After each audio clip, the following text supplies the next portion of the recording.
Сьогодні в мене в студії дуже поважний і цікавий гість Зенон Позняк, дисидент, білоруський політик і громадський діяч. Вітаю вас, Зенон Станіславович. Добрий день. Як вам сьогоднішня ніч в Києві? Ну, я чув. Я чув, що і днем так само чув. От, ну, я так сподіваюся, що в мене не попаде, я не спускався в бомбосховище. Ігноруєте правила безпеки. Ну так, це неправильно, але навіть так человек устроєний. Вірите в краще? Ви стежили за подіями на Генасамблеї ООН, за обговореннями, заявами з приводу ситуації, з приводу війни в Україні. Чи бачите ви готовність демократичного світу сьогодні поставити надійний заслін російській агресії і направду допомогти Україні в цій війні виграти? Я не бачу, тому що слово є, а ось реальність друга. І це продовжується вже 2 роки. Тому я вельми скептично гляджу. Ось, і просто мене викликає певну тривогу, тому що губляється час. І він був страчений у 22-му році. Ну і тратиться тепер.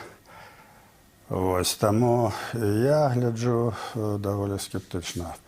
Тим більше, що покуль не відбудуться вибори в Штатах, а вибори в Штатах – це не значить, що одразу зміниться політика.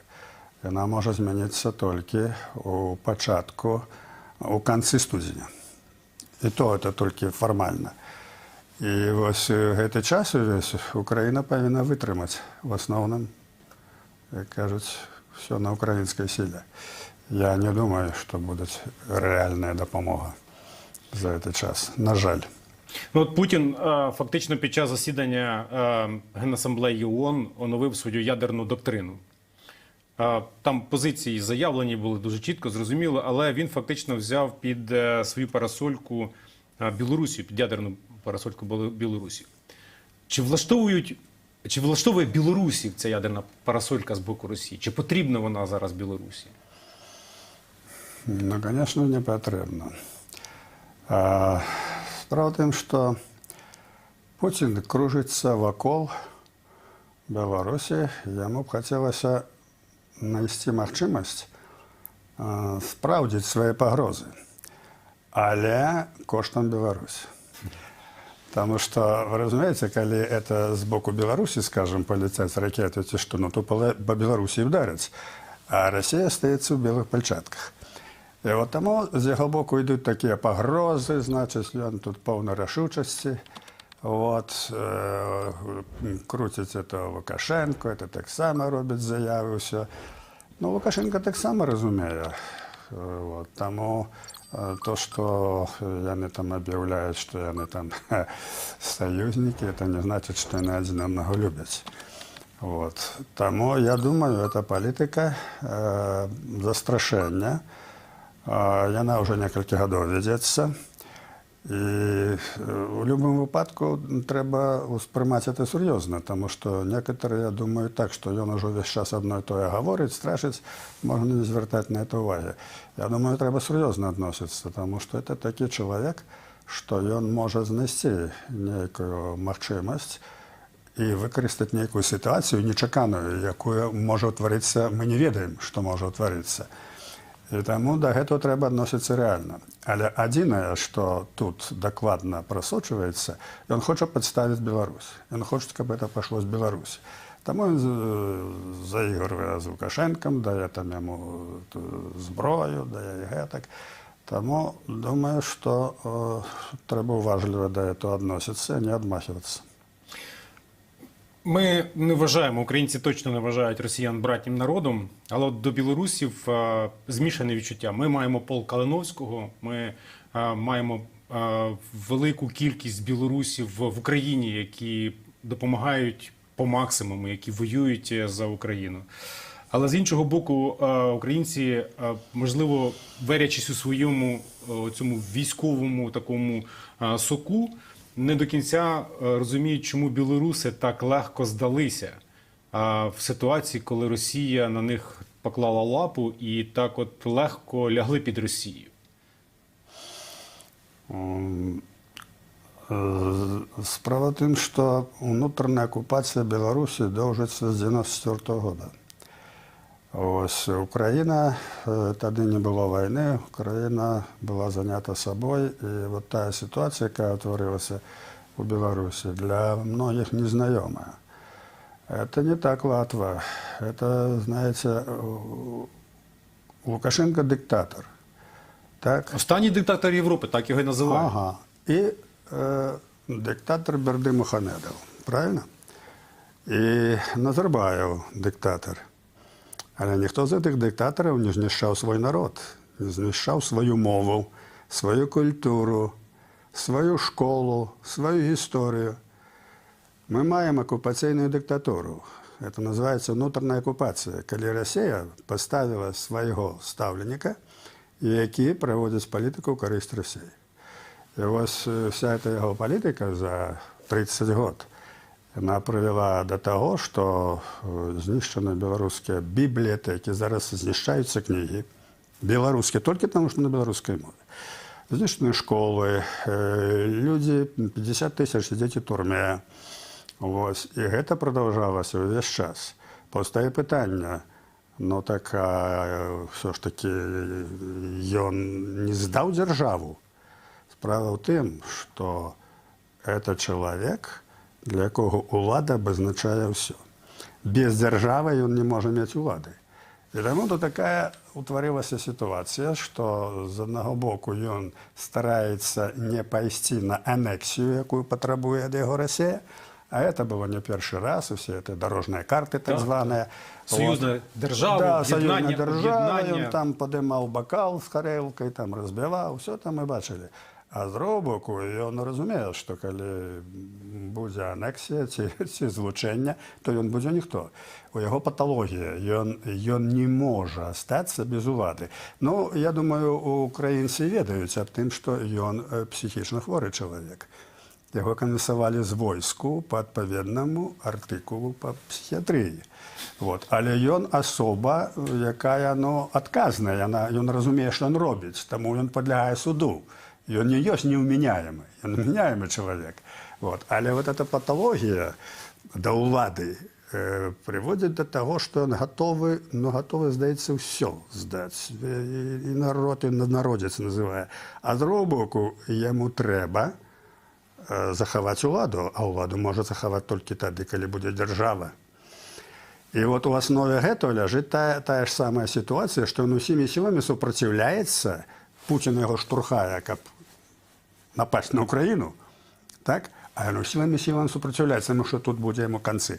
Він чудово це розуміє, як заховати владу. От. Тому ця вся історія знищення білоруської нації, яка довжилася вельми шмат, яна в значній ступені українському громадству була невідома. У 20-му році він вже допек усіх, але тут була ситуація складана. І я хочу це розтлумачити, це важливо. Путін рихтував напад на Україну здавна. З 2006 року це вже рихтувалося. Перша репетиція Грузія. Вот. Ну і потім Крим, Донбас. І рихтувався вот цей напад на Київ, на це все. Для того, щоб це осуществити, йому треба мати розв'язані руки в Білорусі. Лукашенко супротивлявся як мог, щоб його не втягнули в цю війну. Він був ненадійний для Путіна. З ним було шмат проблем. І тому у 20-му році з'явився план заміни Лукашенки. Це вельми істотно. Цей план був план Кремля, план ФСБ, ставка була зроблена на «Газпром». Був знайдений чоловік, директор Белгазпромбанка. От, і ставка була зроблена на його, це рихтувалося 5 років в Білорусі. Відповідна кампанія йшла, рекламна, виставляли цього чоловіка, все це ми просочували. І от коли почалася ця ситуація, вибори, цей чоловік пішов на вибори, була вельми велика кампанія проведена супраць Лукашэнкі, а народ уже яго не ўспрымаў у асноўным, Лукашэнку. Гатовы былі галасаваць за каго, толькі каб яго не было. Это было выкарыстана выдатна. Вот. Ну і пачалася вот эта кампанія, калі мільён людзей пачаў выходзіць на вуліцы пасля таго, калі была фальсіфікацыя. І ўсё б магло пайсці, але што затармазіла? Гэты вот пратэст набыў нацыянальны характар.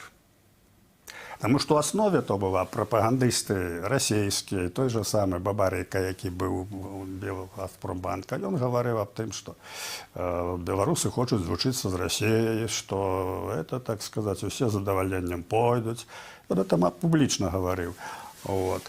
Але народ, урэшце рэшт, выйшаў з чырвона-белым сцягам.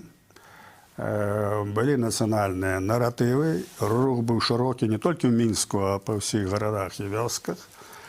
Пуцін трымаў там дывізіі каля мяжы з Беларусю. І вот тут Пуцін убачыў, што ну што ж, калі ён падтрымае эту сітуацыю, это, так сказаць, ну небяспечна, якраз Хабаровск быў усё. Тут адбыўся такі збой.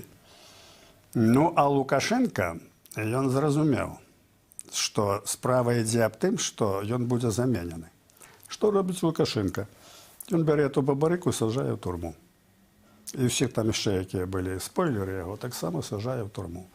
Вот. І утварылася такая сітуацыя, што з аднаго боку Лукашенка, якога ўжо народ не хацеў, які фальсіфіцыраваў выбары, з другого боку, Пуцін таксама гатовы быў яго замяніць, таму для чого яму трэба было? Каб развязаць рукі ў Беларусі пры нападзе на Украіну. Зробіти союзником, прямо, безпосередньо, таму замарати што кров'ю. элементарна. Гэтай Бабарыка где-то за паўгода ўжо была б анексія. І народ падтрымаў бы, таму што это было б на хвалі супраць Лукашэнкі. Гэту Бабарыку спрынялі як вызваліцеля, а тут яшчэ Пуцін дапамог бы, і Пуцін быў бы нацыянальным героем. Вот гэта группа этой Бабарыки говорила, что вот коли Путин, значится, поможет, то тогда он станет национальным героем. Знаете, это вельми серьезно было, вельми серьезно. Ну и вот почався той рух як національний. Вийшли люди з червоно-білими стягами. Лукашенко садить у турму Бабарику і всіх. Путін бачить, що ситуація може обернутися вельми небезпечно для його і для Росії. І у виніку він підтримав Лукашенко. У виніку підтримав Лукашенко. Ну, до чого це привело? Це привело до того, що він взяв Лукашенко за ошейник. Він повністю втратив всяку самостоятельність. Ну, ми це зараз і Путін виграв. Путін ми виграв. Зараз це бачимо, ми це зараз бачимо, Вот. відчуваємо. І тепер отримується так, що є вот три політичні суб'єкти. Це вот, білоруський народ, який виступив супроти Лукашенки. Есть вот эта Газпромовская группа пропутинская Бабарыка, и есть Лукашенко, який так само фактично является ворогом Беларуси. И все эти три субъекты являются ворогами один одному. Вот что творилось. Вот. Тому вот у этой ситуации, якая отбылася, не можно сказать, что вельми легко это все отбылося. Просто она была, народ вышел, не было такой глубокой подрыхтовки политичной. И мерковали, что достатково, что миллион выйдет, и режим рассыпется. А он не рассыпался, за ним стоял Путин. Вот. И одразу, як только, значит, это почало ісці на спад, одразу ще продовжалися протесты, почалися жорсткі репресії. Жорсткие. Людей збивали, людей забивали. Шмат людей забило, многих мы не ведаем, кого забили. 13 человек знаем докладно. Вот. И вот эта жорсткая диктатура, якая может контролировать народ послідовно, она привела до того, что людей просто загнали в подполье. И зараз кожен день идут арешты, уже третий год. Кожен день идут арешты, кожен день. Вот. По-любому, там, мне кажется, не обов'язково, каб чоловік що-небудь зробив такого супроти влади, достатково, що його там який-небудь значок був би, допустим, ці кольори не ті. Вось, скажем, яго заўважылі, што ён там 3 гады назад быў на дэманстрацыі, прышываецца яму экстрэмізм і даецца гадоў 5-6. Вот. Прыклеиваецца вайбла палітычна. І вот гэтых людзей, якія палітычныя, іх вельмі жорстка катаюць у турмах. Прыдумана спецыяльны рэжым, калі людзям не даюць, і, па-перша, яны ходзяць як палітычныя з жоўтымі такімі наклейкамі, так як у Освенциме хадзілі гаврэі.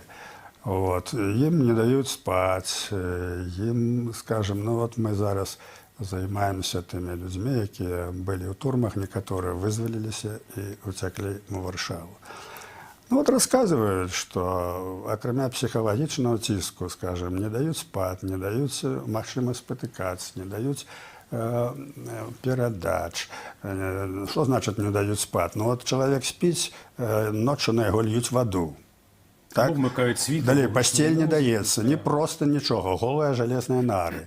Далее, не даюць магчымасць спаць на нарах, а на холодной цементной подлозе. И эту цементную подлогу поливают хлоркой. И до чего это приводит? Это до того, что люди тратят здоровье, некоторые помирают.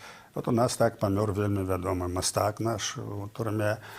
Зараз так само некалькі человек забили. Это мы только то, что мы ведаем. Вот. И тому тыя люди, якія вышли вот з гэтого пекла и рассказывают нам, якія там здзекі, это нешто незвычайнае. Вы разумееце, я такого... Ну, я цікавіўся, калі займаўся курапатамі, я цікавіўся, як гітлераўскі рэжым себя паводзіў у тых жа вот лагерах усё. Ну, то, конечно, яны былі мастакі ў знішчэнні людзей, фашисты. Фашисти навчилися у Да. кого? Вони навчилися в Радянського Союзу. ГПУ, ну, конечно. Спочатку ГПУшники придумали Так. концтабори, а німці їх тільки Ну, я вам удосконалили скажу, систему. это вот режим Лукашенковский, он творчий в этом сенсе, разумеете, и он вот по вынішчэнню вот гэтых людей, по знішчэнню ихного здоровья, жыцця, и вельмі паслядоўна. И мы разумеем, чему так адбываецца. Ну, по-перше, это Лукашенко мае пэўную, як кажуць, психічнае адхіленне, але за гэтым стаіць Россия. Ёсць пэўнае патрабаванне. Потому что для того, как аннексовать Беларусь, треба выбить с души все национальное. Позакрывать школы, библиотеки, настрашить людей, знищить мову.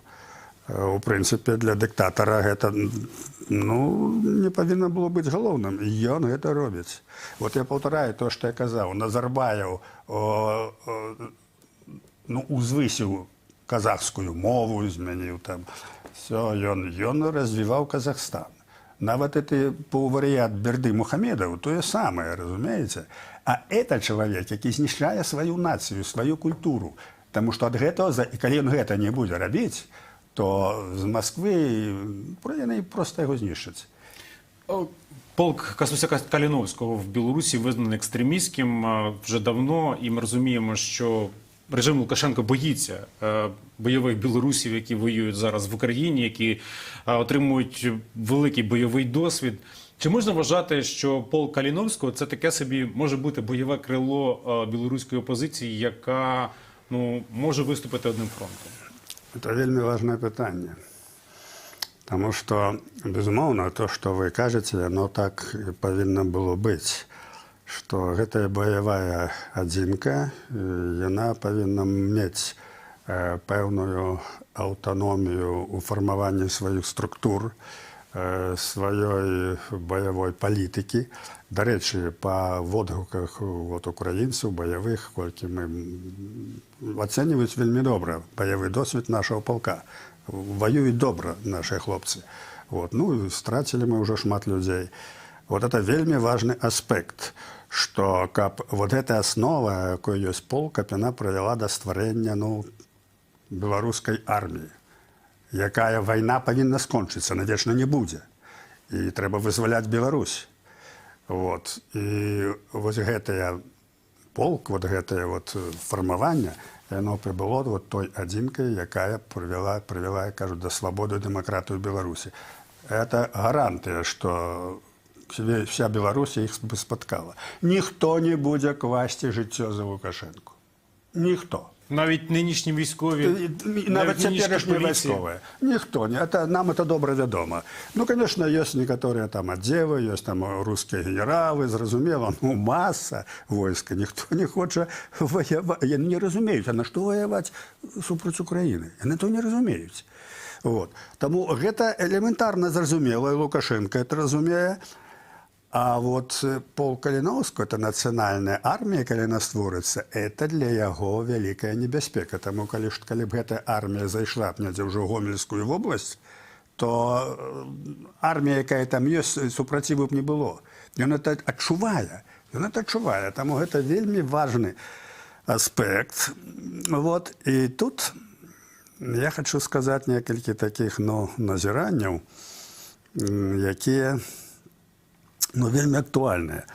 Справа в тым, што неяк у апошнім часам мы заўважылі, што появілася такая тэндэнцыя у военной палітыцы, што полк Каліновскага, ён павінен быць звычайнай баявой адзінкай, як і украінскія баявыя адзінкі, проста ваяваць. Ну, ён воюе, ён будзе ваяваць.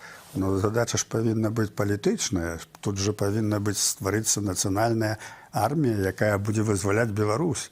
Вот. Таму вельмі важна было б, каб украінская камандаванне, украінская палітыка якраз дапамагла б у гэтай сістэме, каб дала б магчымасць гэтаму палку разрастацца, сфармавацца як беларускай нацыянальнай адзінцы, збройнай, якая змагаецца на полях Украины супраць расейцаў, вось, набывае вопыт, вось, і з гэтым баявым вопытам увойдзе ў Беларусь, калі трэба будзе гэта рабіць.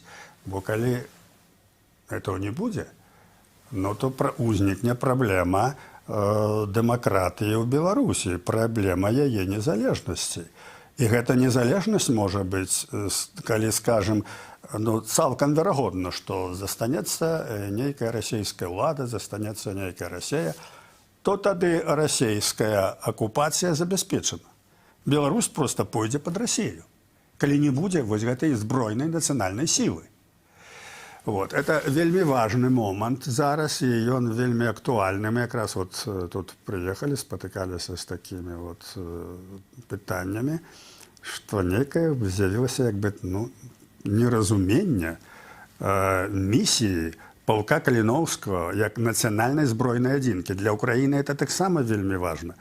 Бо, па гісторыі нашай, па адчуванню, я аб'ездзіўся ў Беларусь. Я ведаю, чым дыхае нашыя людзі. Самы блізкі нам народ – это украінцы. Мы цудоўна, і таму людзі не разумеюць, як это можна ваяваць з Украінай. Не кажучы пра тое, што у полной масе, это 99% беларусаў увогуле не хочуць вайны. Это от чего-то пошло. Лукашенко це, до речі, відчуває. Відчуває це. І я вам скажу, от чого-то пішло. Вельми жорсткая была война за Гитлером. Что отбывалося? Немцы век были своей там зондеркомандой, они знищали там вёски, выпалили, 9 тысяч вёсок спалили разом с людьми. А с другого боку советские партизаны кіраваліся КГБ. Штаб быў у Москве, там кіраваў такі Пономаренко, потым быў інструктаром ЦК у нас. І гэтыя партызаны былі горшыя за немцаў.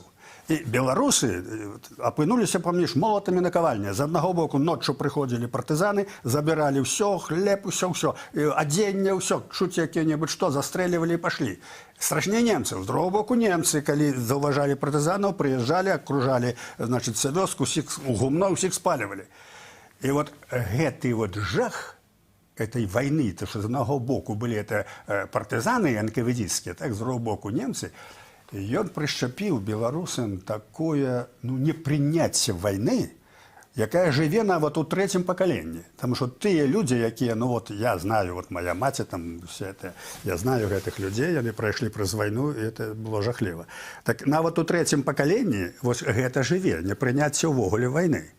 Это аспект для розтлумачення ментальності. Це, знаєте, як для нас Голодомор наклав великий відбиток, і по сьогоднішній день, навіть мої батьки, для них важливо нагодувати, в першу чергу. Це теж третє-четверте покоління, вже третє покоління після війни.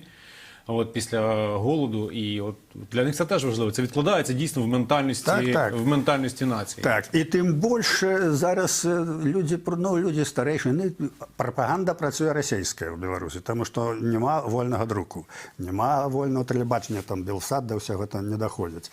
І от тут цікавий момент. Ви ведаєте, що от моє назирання показують, що агентура російська вельми моцно працює на Україні.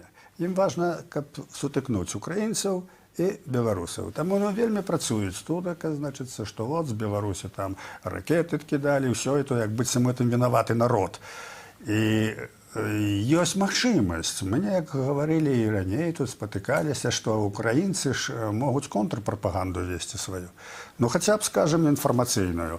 Ну, хаця б можна было б мець украінскае тэлебачанне на украінскай мове, якое от Белсат у Варшаве. На беларускай мове ён працуе, і ён працуе на Беларусь. Цяпер ідзе вайна. Украінцы могуць таксама мець такі, як вот Белсат, на украінскай мове, бо беларусы разумеюць украінскую мову. Ми з вами прекрасно спілкуємося. Потым яна можа быць украінска-беларуская, частка праграмы можа быць на беларускай мове, тут же беларусаў, не знаю, 1200 жыве, так, вось. І на украінскай мове. І трэба неяк супраціўляцца этой прапагандзе. Найлепей магла б это зрабіць Украіна. Вот. І я не ведаю, ну, ідэі у нас вот неяк павісаюць у паветры. Я не раз про это говорил з депутатам, калі мы спатыкаліся, что послухайте, ну, это трэба зрабіць. Это, тому что, ну, тэлебачанне это ж не можа быць некая самадзейная, это дзяржаўная справа, это трэба інвестыцыі, трэба дапамогу, ну, Украіна, это могла бы, і гэта ў карысць Украіны. Это вельмі важна, тому что вось гэтыя, ну, хорошыя адносіны, і гістарычна хорошыя цяпер, якія ёсць паміж беларусамі і украінцамі, іх трэба захаваць, бо это аснова будучыні. Мы бачым далей будучыню нашу ў саюзе з Украінай. Калі будзе вольная Беларусь, то першы саюзнік для нас Україна. Якщо ми говоримо про союз, ми розуміємо зараз про союз політичний. Демократичний політичний союз. Це означає, що потрібно замінити Лукашенка. Це означає, що Лукашенка мають прибрати. Лукашенко, до речі, заявляв неодноразово, що він готовий піти вже на пенсію, мовляв, втомився. А хто сьогодні реально може замінити Лукашенка? І ну, це може бути правонаступник, умовно кажучи, його син Коленька, чи це може бути якийсь ставленик Москви, чи це може бути якийсь військовий генерал ФСБшник. От середовище призначенців яке може бути? Значить, перше, що треба уяснити, ні на яку пенсію Лукашенка не пойде. Вперед ногами винесуть, як Андропова, Брежнєва. Да, його установка підсвідома і свідома померти на президента. Так, як некоторые актеры хотели умереть на сцене. Вот, так и он. Это забудьте. Не треба слухати, що він говорить, що він некого там призначить, він пойде. Він тримається за эту владу посинелыми пальцами, буде петлять, як заяць увесь час. Він буде... От уявіть собі ситуацію. Ну, я добре Лукашенко ведаю особисто. От уявіть собі ситуацію, що раптом перелом на фронті, так, Путін скандалився, все пішло, ви кажете, тартарари. Що буде робити Лукашенко? И он выступит супротив Путина. Докладно. Он станет, я же союзником Украины. Он же скажет, я же говорил. Вот что будет.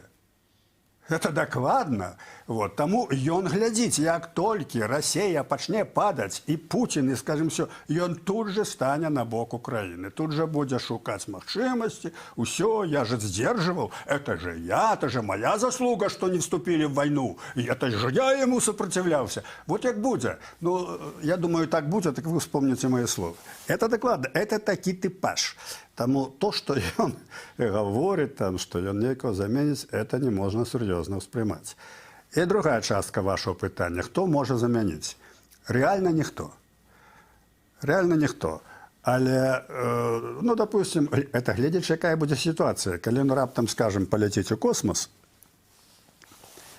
ну, то замена, яка буде, вона буде ще горшая.